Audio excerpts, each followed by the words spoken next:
nagbablog ako. Okay, magandang araw po. Bantay ako ng tindahan nyo.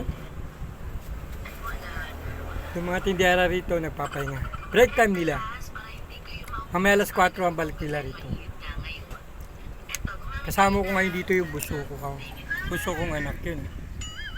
Taas kumain. Yan. Kasi wala nang ginawa, kain tulog lang eh. Pero pag gabi gumagawa ng sitaw yan pag dumating gulay.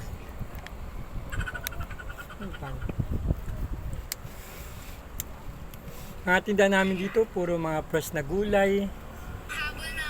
Fresh na gulay, marami rito, kagaya ng paulit-ulit na lang ito eh.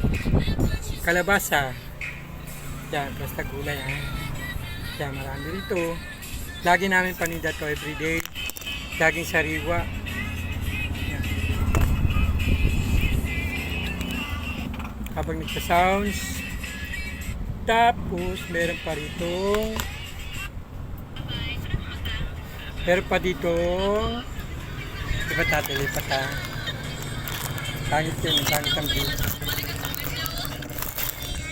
Talaglag na. Edita natin lang.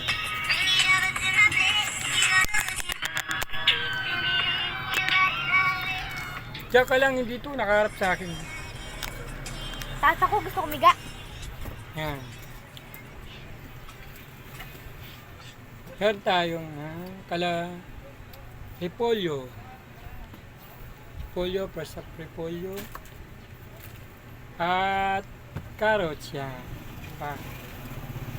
Press na gulay. Natin dito. Ito, wala pulutan.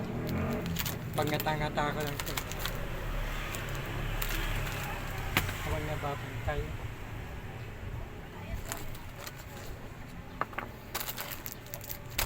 Mukan ka. Ito.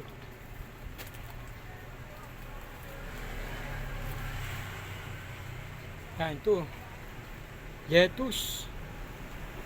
Asustansa ito, pampakilis ng balat ito.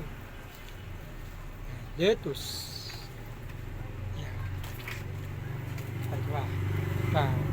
Luyang dilaw. Yan, iba-iba luyang dilaw. Meron pa rito kamatis. Hindi ko na kinuha. Patatas, sayote, mga talbos, parang pa, kangkong. Yeah. So, papakita ko sa inyo.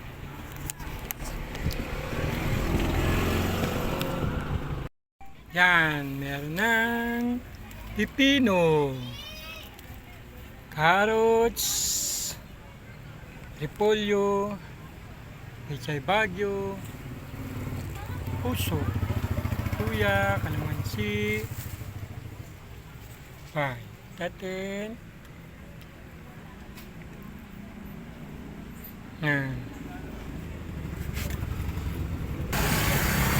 Yan, mais, sitaw. Yan, ito, tokwa, ceiling green, bell pepper, sibuyas puti, pechay, kangkong pangpasustansyang kangkong, talong, palaya, yan ito, at marami pang iba. Okay. Yan ang mga tinda namin, laging fresh na gulay dito lang sa Correctional Road, Mandaluyong City. Sa ngayon wala pang bumibili ngayon. Katanghal, tapos lang ng after lunch. Pahinga ng mga tao ngayon. Pero mamaya, siguro pa alas 3 pasado, marami nang bibili rito. Yan. Ito yung lugar ng tindahan namin. Nakagaya nun. Pero kaming tuyo. Na kanton. Yan. Yan. ang gulay namin.